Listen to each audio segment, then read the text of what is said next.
Hello friend, मैं माही स्वागत करती हूँ हमारे चैनल पीएडी वाले साहित्य अकेडमी में। तो डॉक्टर नगेंद्र द्वारा संपादित हिंदी साहित्य के इतिहास का हम क्लासेस कर रहे हैं, जिसके अंतर्गत ये हमारी 5वीं क्लास होगी। और इसके पहले मैंने और सारे क्लास बना दी है और चैनल के प्लेलिस्ट में आपको मिल जाएगा, वहाँ से देख सकते हैं। ये सिर्फ पुस्तक नहीं, यहाँ से आपके बहुत सारे क्वेश्चंस क्लियर हो जाएंगे। मैंने इसे लाइन बाय लाइन पढ़ के जो भी इसमें इम्पॉर्टेंट लगा है मैंने उसे मार्क कर दिया है, यहाँ पे आप लोग देख सकते हैं। ठीक है, तो आज का जो हमारा टॉपिक होने वाला है वो है कि काल विभाजन और नामकरण को लेकर। मैं थोड़ा सा यहाँ पे पेंसिल ले रही हूँ ताकि मैं थोड़ा सा यहाँ पे ड्रॉ कर पाऊँ चीज़ों को। इसके पीछे मैंने करा दिया है, तो ये हमारे कितना पेज नंबर से होगा यहाँ थोड़ा सा देखते हैं। तो यहाँ पे पेज नंबर हमारे दिए गए हैं 48 है कि आचार्य रामचंद्र, देखते हैं यहाँ पे हमारा आचार्य रामचंद्र शुक्ल ने वीर गाथा काल का समय 993 ईस्वी से 1318 ईस्वी तक माना, क्योंकि वे इस कला अवधि में वीर गाथाओं की रचना प्रवृत्ति की प्रधानता मानकर चले थे। लेकिन हमने जिन आधारों पर चलकर 769 ईस्वी में 14वीं शताब्दी के मध्य तक आदिकाल माना, उसमें वीर गाथा परक प्रवृत्ति की प्रधानता अस्वीकृत हो जाती है। अतः शुक्ल जी द्वारा दिया गया वीर गाथा काल नाम भी उचित नहीं रह जाता है। अतः कई विद्वानों ने पहले भी इस नाम पर आपत्ति की। अतः अब प्रश्न यह है कि आदिकाल को किस नाम से पुकारा जाए। ये कौन कह रहे हैं? तो ये नागेंद्र जी कह रहे हैं, मतलब डॉक्टर नगेंद्र जी। यहाँ पे अगर जो सारे कोटेशन जिस विद्वान को देकर लिखे गए हैं वो कोटेशन उन विद्वान का है। जहाँ पे अगर क्वेश्चंस उठाए जा रहे हैं, कुछ कहे जा रहे हैं, वहाँ पे नोटिस करना है कि वो कथन हमारे जिनकी पुस्तक है उनकी होंगे। ठीक है,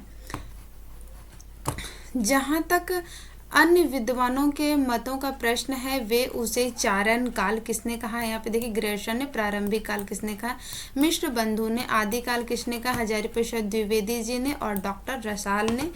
संधि और चारण काल किसने कहा है, राम कुमार वर्मा ने कहा है। और सिद्ध सामंत काल राहुल सांकृत्यायन जी ने कहा है। और वीर काल विश्वनाथ प्रसाद मिश्र ने कहा है। कई नामों से पुकारते रहे हैं। यानी कि देखिए, यहाँ पे विभिन्न सारे विद्वानों के दिए हैं, यहाँ से बहुत सारे इंपॉर्टेंट है, सारे ही इंपॉर्टेंट, ये आपके एग्जाम्स में आते ही हैं। ग्रेशन से पूर्व भक्तमाल 84 वैष्णवन की वार्ताओं, 252 वैष्णवन की वार्ताओं आदि कतिपय कवि वृत्त संग्रह लिखे गए थे, जिसमें काल विभाजन और नामकरण की और कोई दृष्टि नहीं गई थी। आधुनिक काल में फ्रांस के विद्वान गार्शा दताशी ने इतवार द लॉ लिटरेचर ऑफ एंदुवे हिंदुस्तानी लिखा। यानी कि ये इनका इतिहास ग्रंथ का नाम है, जिसमें कि हिंदी और उर्दू के 738 कवियों का वृत्त संग्रह है। यानी कि ये क्या है, हिंदी और उर्दू दोनों को मिलाकर इतने कवियों का जो है वृत्त संग्रहित है, यानी कि इनके जीवन वृत्तांत संग्रहित है।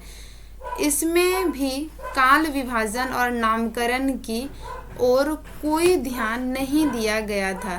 ताशी के पश्चात मौलवी करीमुद्दीन, देखिए मौलवी करीमुद्दीन का आपको हर जगह नाम नहीं मिलेगा, लेकिन यहाँ पे अगर नगेंद्र जी ने दिया है तो ये भी इम्पोर्टेंट है। इन्होंने दिया था तज़किरा ई सुराइस हिंदी नामक एक इतिहास ग्रंथ लिखा, जिसमें कि प्रथम बार काल विभाजन को तो ध्यान रखा गया, किंतु काल विभाजन और नामकरण की कोई चेष्टा नहीं की गई थी। इन्होंने भी क्या किया गया था कि काल विभाजन नामकरण का प्रयास नहीं किया था। हिंदी के सबसे अधिक कवियों का परिचय प्रथम बार ठाकुर शिव सिंह ने अपने शिव सिंह सरोज ग्रंथ में प्रस्तुत किया, जिसमें आकारित क्रम अपनाया गया। इसीलिए ऐतिहासिक दृष्टि से अभाव के कारण काल विभाजन एवं नामकरण की समस्या उसमें भी नहीं आ सकी। फिर यहाँ पे देखिए, एक हमारा यहाँ से हो गया जो इम्पोर्टेंट था, जो मैंने यहाँ पे किया था। अब यहाँ पे भी आगे है कि वस्तुतः काल विभाजन करके नामकरण करने वाले प्रथम इतिहासकार कौन है? ग्रियर्सन ही हैं, किंतु उनका दिया हुआ चारण काल नाम नितांत अनुपयुक्त है। इस काल का समय तो 643 ईस्वी तक पीछे ले गए हैं, किंतु उस समय की किसी चारण रचना या चारण प्रवृत्ति की रचना का वे उल्लेख नहीं कर सके। वस्तुतः इस प्रकार की रचना 1000 ईस्वी तक मिलती ही नहीं है। यानी कि इन्होंने जो नाम दिया चारण काल, लेकिन उस वक्त वो सारी रचना तो मिलती ही नहीं है, फिर इसने किस अकॉर्डिंग चारण काल नाम दे दिया है। जैसे कि इन्होंने विभाजित किया है ना, तो वो मैं आगे बताऊंगी इसमें क्या क्या नाम दिए हैं। ये तो सिर्फ आदिकाल के बारे में बात हो रही है, इसीलिए यहाँ पे आदिकाल का जिक्र हो रहा है। ग्रियर्सन के पश्चात मिश्र बंधुओं ने अपने मिश्र बंधु विनोद में 643 से 1387 ईस्वी तक आदिकाल को प्रारंभिक काल नाम दिया, जो एक सामान्य संज्ञा है। उसके पीछे किसी प्रवृत्ति आदि का आधार नहीं है। उन्होंने अपने विनोद में प्रारंभिक काल के पीछे हिंदी भाषा को अवश्य ध्यान में रखा, इसीलिए अध्यायों के अंतर्गत पूर्व प्रारंभिक हिंदी, फिर यहाँ पे इनका समय दिया गया ईस्वी में, फिर है चंद पूर्व की हिंदी, उसके बाद रासो काल, इनका नामकरण बता रहा है। मिश्र बंधुओं का उत्तर आरंभिक आदि नाम दिए, किंतु इन नामों से भी आदिकाल में कोई उपयुक्त संज्ञा नहीं बनती। मिश्र बंधु के इतिहास के पश्चात शुक्ल जी का इतिहास, जो काफी इम्पोर्टेंट है, आदिकाल के लिए निम्नलिखित आधार पर वीर गाथा काल नाम लेकर उपस्थित हुए। अब इन्होंने क्यों वीर गाथा काल कहा है, इन चीजों को देखिए यहाँ पे एक्सप्लेन किया। ये यहाँ से यहाँ तक जो पूरी लाइन है, यहाँ से यहाँ तक जो मैंने ड्रॉ किया है, ये काफी इम्पोर्टेंट है। ये शुक्ल जी की पुस्तक से डायरेक्ट उठाए गए हैं, ठीक है। अगर आप लोगों ने शुक्ल की पुस्तक को पढ़ा होगा तो वहाँ पे आप लोग को मिलेगा। मैं थोड़ा सा जूम और कर लूँगा इस, ताकि आप लोगों को थोड़ी अच्छे से क्लियरिटी दिखे। प्राकृत की अंतिम अपभ्रंश अवस्था से ही हिंदी साहित्य का आविर्भाव माना जा सकता है। अपभ्रंश या प्राकृताभास हिंदी के पदों का सबसे पुराना पता तांत्रिक और योग मार्गीय बौद्ध की सांप्रदायिक रचनाओं के गंभीर विक्रम की 7वीं शताब्दी के अंतिम चरण से लगता है।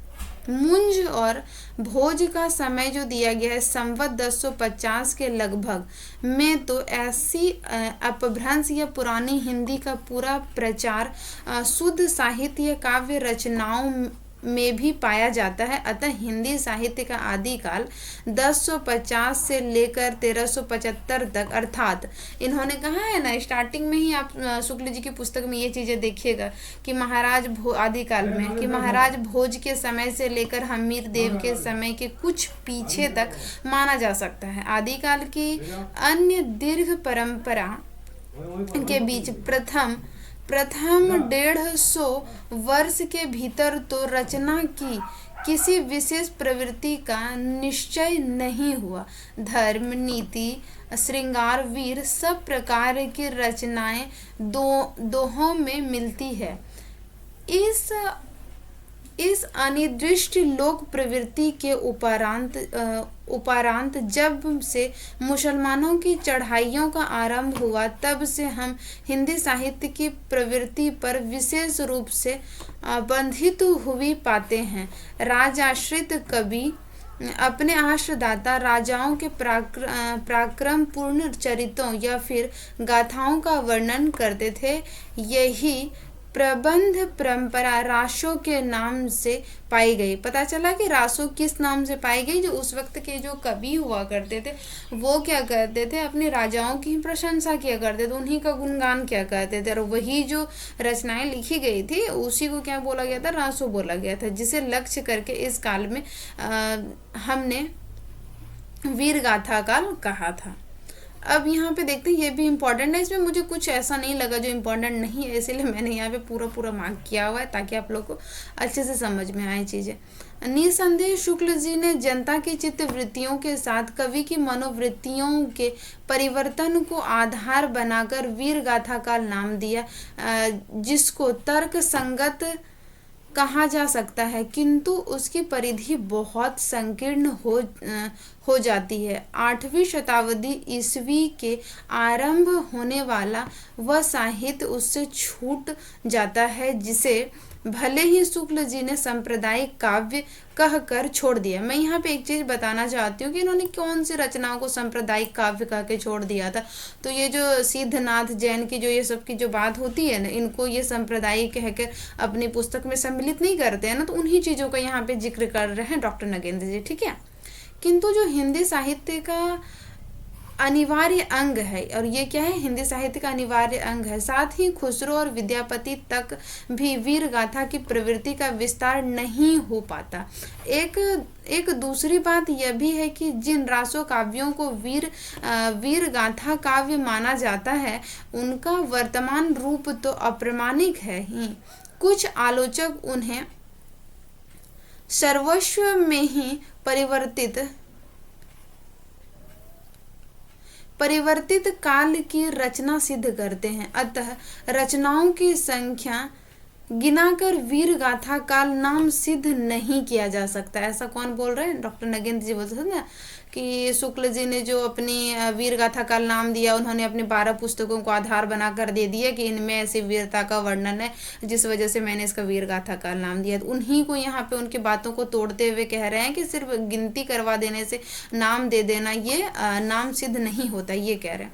फिर आगे शुक्ल जी ने यह तथ्य स्वयं भी स्वीकार किया है कि इस काल की जो साहित्यिक सामग्री प्राप्त है उसमें कुछ तो असंदिग्ध है और कुछ संदिग्ध है। असंदिग्ध सामग्री जो कुछ प्राप्त है उसकी भाषा अपभ्रंश अर्थात प्राकृताभास, यानी कि प्राकृत के रूढ़ियों से बहुत कुछ बद्य हिंदी है। इससे स्पष्ट है कि वे स्वयं भी रासो ग्रंथों को संदिग्ध सामग्री मानते हैं। इसी संदिग्ध सामग्री में प्राप्त चित्त वृत्ति को आधार मानकर उन्होंने वीर गाथा का नाम दिया है, जिसे तर्क सम्मत कैसे कहा जा सकता है, ठीक है।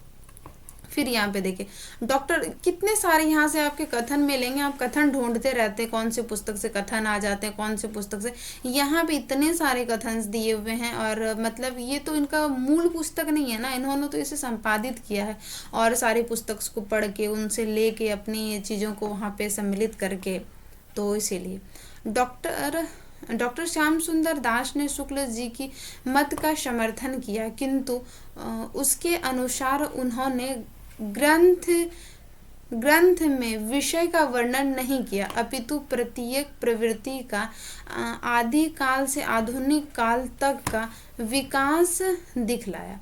फलतः वे आदिकाल के नामकरण की समस्या से बच गए हैं। हजारी प्रसाद द्विवेदी जी अब यहाँ से काफ़ी इंपॉर्टेंट है, इसको भी नोट डाउन कर सकते हैं, ठीक है।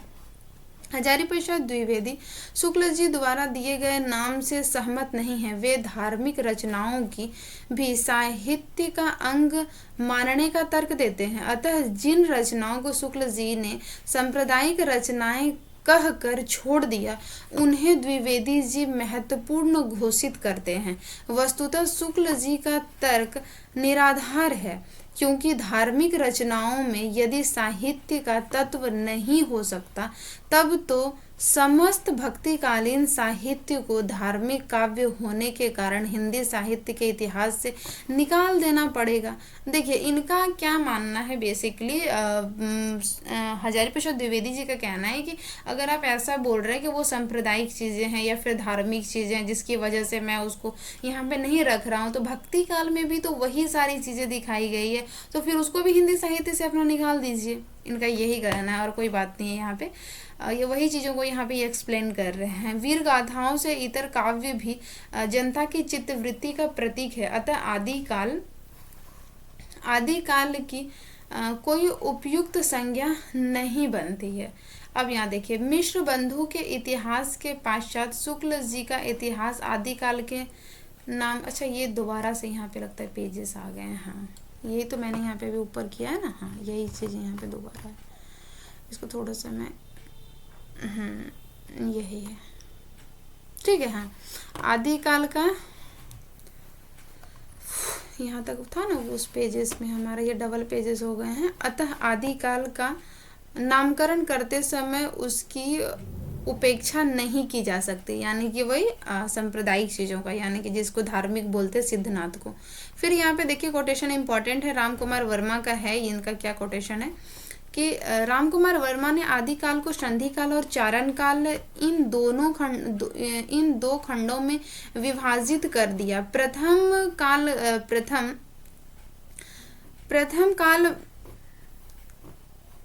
काल भाषा की ओर संकेत करता है और द्वितीय नाम एक वर्ग का बोध कराता है। स्पष्ट है कि वे दो नाम मिलकर भी किसी प्रवृत्ति को आधार नहीं बनाते। अतः नामकरण के संबंध में उनका मत निराधार है, यानी कि इनका तो सीधा ही बोल रहे हैं कि दो दिए, प्रथम काल दिए, फिर दूसरा नाम दिए, लेकिन दोनों ही यहाँ पे क्या है, निराधार है।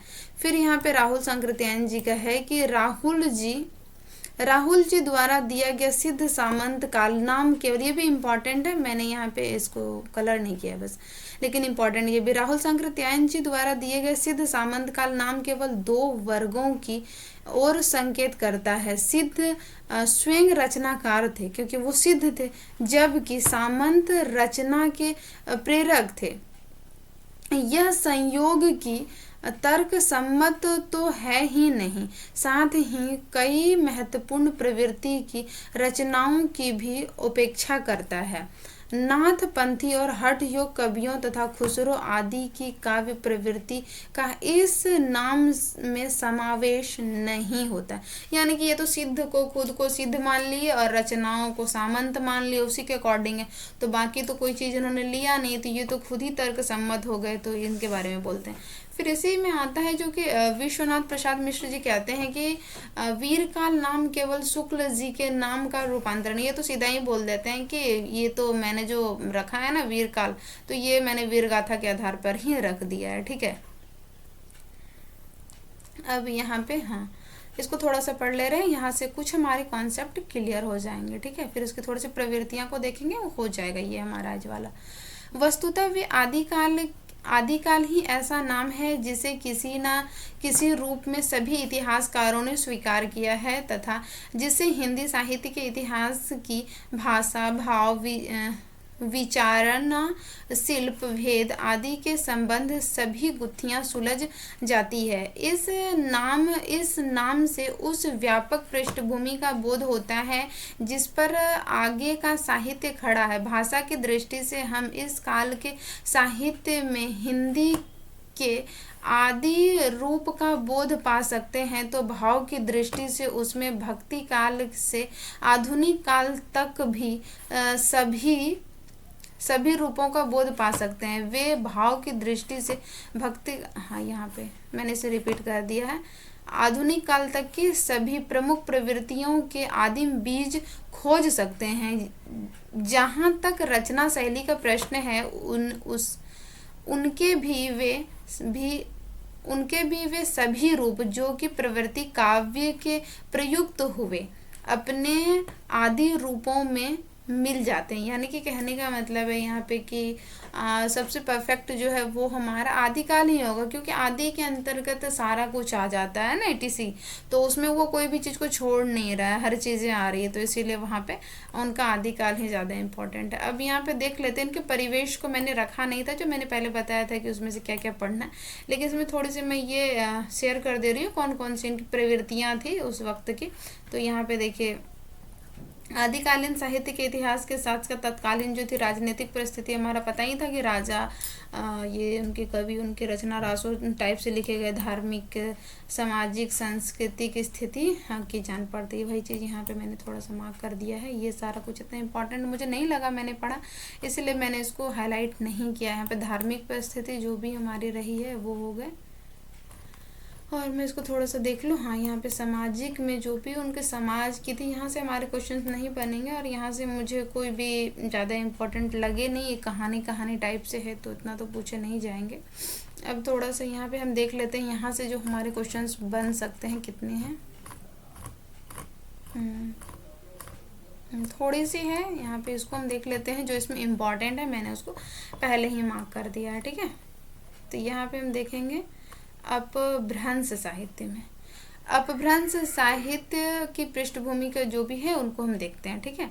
तो अपभ्रंश में जो इम्पोर्टेंट है मैं वो शेयर कर रही हूँ। आचार्य रामचंद्र शुक्ल ने अपभ्रंश काल के अंतर्गत अपभ्रंश और आरंभिक हिंदी दोनों ही रचनाएं सम्मिलित कर ली है, किंतु नवीन खोजों से यह सिद्ध हो चुका है कि उनमें से कुछ रचनाएं आरंभिक हिंदी साहित्य के अंतर्गत आती है और अन्य तो अपभ्रंश साहित्य में रखा जाना ही उचित है। फिर है कि अपभ्रंश को लेकर डॉक्टर देवेंद्र कुमार जैन का है कि जैन स्वयंभू पुष्पदंत धनपाल, यहाँ पे और सारी कुछ दिए गए हैं, मतलब आदिकाल से संबंधित कवि, इन सारे को कि इन सारे को इसके अंतर्गत आते हैं। ये इतना इम्पोर्टेंट नहीं है। फिर यहाँ पे देखिए स्वयंभू की बात करेंगे तो कवि स्वयंभू का समय हो जाएगा 783 ईस्वी के आसपास विद्वान थे। इनके जन्म और मृत्यु, जन्म स्थान आदि के संबंध में कुछ भी विदित मतलब कि मतलब इनको पता नहीं है, विदित नहीं हो सका है। डॉक्टर जैन के मत अनुसार वे कर्नाटक प्रदेश के निवासी थे। पाउमचर्यु, रिष्ठनेमिचर्यु, स्वयंभू छंद नामक 3 ग्रंथ लिखे थे। इनका यहाँ से देखिए आपको इम्पोर्टेंट मिल गया। अब पाउमचर्यु में क्या है उन चीज़ों को देखते हैं। पाउमचर्यु इनकी अपूर्ण है, ठीक है, लेकिन फिर भी इसमें राम का चरित्र विस्तार से वर्णित है। कथा के अंत में राम का निर्वाण प्राप्त करते हैं और मुनीन्द्र उपदेश देते हैं कि राग से दूर रहकर ही मोक्ष प्राप्त किया जा सकता है। यद्यपि स्वयंभू ने प्रचलित राम कथा के सत्यों से पलायन नहीं किया है। यद्यपि राग विराग की दार्शनिक स्थिति सर्वत्र प्रधान रही है। फिर यहाँ पे देखते हैं दूसरे कवि जो आते हैं वो पुष्पदंत जी आते हैं, जो कि अपभ्रंश भाषा के दूसरे कवि हैं। फिर है वे शैव थे। कौन? इनके बारे में, पुष्पदंत के बारे में बात कर रहे हैं, किंतु बाद में वे अपने आश्रयदाताओं के अनुरोध पर क्या बन गए? जैन बन गए थे। उनकी भी रचनाएं हैं जिसमें कि महापुराण, नग्न कुमार चर्यु, जसहर चर्यु। इनकी रचना धार्मिक उद्देश्य से हुई। फलस्वरूप साहित्यिक शिल्प तथा तात्विक दृष्टि से इन पर जिन भक्ति का प्रभाव सर्वत्र मिलता है। महापुराण में अनेक घटनाएं और चरित्र हैं जिसमें कि 63 महापुरुषों की जो है ना, इसमें जीवन घटनाओं का वर्णन किया गया है, ठीक है। इसके साथ साथ राम कथा से संबंधित है, ये इनका कुछ विषय है। और इनकी मतलब खड़ी बोली में क्या इनका प्रभाव रहा है वो इस पंक्ति से आप देख के समझ सकते हैं। उसके बाद अपभ्रंश के अंतर्गत देखते हैं कि धनपाल जी आते हैं। तो कौन है ये धनपाल जी? तो धनपाल की जो है वो 10वीं शती में आते हैं। और लीजिएगा ना, फोन भाई कर रहे हैं। धनपाल जी का जो है वो भविष्यत कहा, इनकी एक रचना है जो कि मनुष्य हृदय की अत्यंत मार्मिक अभिव्यक्ति करते हैं। तो यहाँ से आप इसको याद रख सकते हैं। इनका यहाँ पे कुछ विषय यहाँ पे दिए गए हैं इनके, ठीक है। और यहाँ पे इनकी कुछ विशेषता है ये। इसके बाद इसी के अंतर्गत अपभ्रंश में जो आते हैं वो आ जाएंगे आपके अब्दुल रहमान जी। और अब्दुल रहमान का काफ़ी इम्पोर्टेंट है, मैं इसको यहाँ पे शेयर कर दे रही हूँ। संदेश राशक इनकी रचना लिख कर हिंदी काव्य के लिए एक अस्थायी प्रेरणा का काम किया है। विद्वानों ने उनका समय 12वीं शती का उत्तरार्ध और 13वीं शती का आरंभ माना है। फिर है कि संदेश राशक एवं खंड काव्य है। संदेश राशक जो है वो कैसा काव्य है? वो खंड काव्य है, जिसमें कि विक्रमपुर की एक वियोगिनी के विरह की कथा है। कवि ने उनका कवि ने उसका नक्शिख वर्णन तथा पति के लिए संदेश अत्यंत सहज और भावभूमि पर चरित करके काव्य को मार्मिक बना दिया। आदिकालीन हिंदी साहित्य में श्रृंगार रस की एक धारा इसी प्रकार की अपभ्रंश कृतियों के अनुकरण पर बह निकली, जो भक्ति काल में होती हुई रीति काल में जाकर प्रधानता प्राप्त कर सकते। यहाँ पे जो है इनकी विशेषता को लेकर दिए गए हैं संदेश राशक, ठीक है। इसके बाद यहाँ पे देखेंगे कि जिनदत्त सूरि जी का एक रचना आते जो कि अपभ्रंश के अंतर्गत ही आते हैं, तो ये आ जाएंगे यहाँ पे इसके उपदेश रसायन रस, इनके बारे में थोड़ा सा यहाँ पे ज्वेंदो को देख लीजिएगा। इनकी रचनाएं 6वीं शती, इनका समय आपको मिल जाएगा। और ये परमात्मा प्रकाश और योग सर, इनकी 2 रचनाएं यहाँ पे आपको मिलेंगे। और इसी के अंतर्गत इसी परंपरा में 11वीं शती में जो है आपको मिल जाएंगे राम सिंह, जिसके रचना हो जाएंगे पाहुड़ दोहा, ठीक है। तो यहाँ से ये आपका इम्पॉर्टेंट हो जाएगा। अब यहाँ पे देखिए कुछ चीज़ें इम्पॉर्टेंट है जो मैं शेयर कर रही हूँ, जैसे कि आदिकाल की कुछ सामग्री मतलब कि उपलब्ध सामग्री थे, जिसमें कि 2 भागों में बांटे गए थे। पहले के अंतर्गत जो आती थी वो थी कि अपभ्रंश के प्रभाव से मुक्त नहीं है, ठीक है। उसके बाद दूसरी अगर हम बात करेंगे तो अपभ्रंश से प्रभाव से मुक्त हिंदी की रचना है। तो यहाँ पे देखते हैं जो कि अपभ्रंश से प्रभावित रूप से जो है हिंदी की रचना वो देखते हैं। उसके बाद जो कि अपभ्रंश के प्रभाव से मुक्त हिंदी की रचना मानी जाती है वो देखते हैं, ठीक है। तो यहाँ पे सबसे पहले नंबर पे जो आ जाएंगे वो है सिद्ध साहित्य, श्रवकाचार, नाथ साहित्य, राउरबेल, ठीक है। उक्ति व्यक्ति प्रकरण, और यहाँ पे है भारतेश्वर, बाहुबली रास, हमीर रासो और वर्णरत्नाकर। दूसरे में यहाँ पे देख लीजिए जिसमें आ जाएंगे खुमान रासो, ढोला मारू। यहाँ से क्वेश्चंस बन सकते हैं हमारा, ठीक है। और यहाँ पे गृह और ग्रहण और त्याग पे जो लिखे गए हैं इन्होंने, वो सारी कुछ रचनाएं यहाँ पे देखे दिए गए हैं। इसको आप लोग देख लीजिएगा, उतना इम्पोर्टेंट नहीं है मे बी, हाँ बस यहाँ पे थोड़ा सा ये इम्पोर्टेंट है। आचार्य रामचंद्र शुक्ल जी का कोटेशन है, तो ये तो हर हाल में इम्पोर्टेंट है। आचार्य रामचंद्र शुक्ल इस मत के पोषक हैं, किंतु हजारीप्रसाद द्विवेदी इस निर्णय के असहमत नहीं है। उन्होंने इस संबंध में जो मत व्यक्त किया है वही अधिक तर्कसम्मत है। वे लिखते हैं कि कई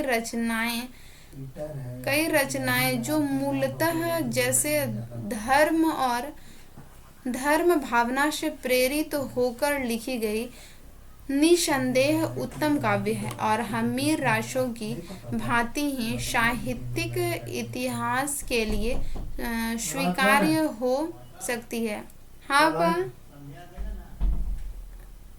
हम नहीं देंगे पापा।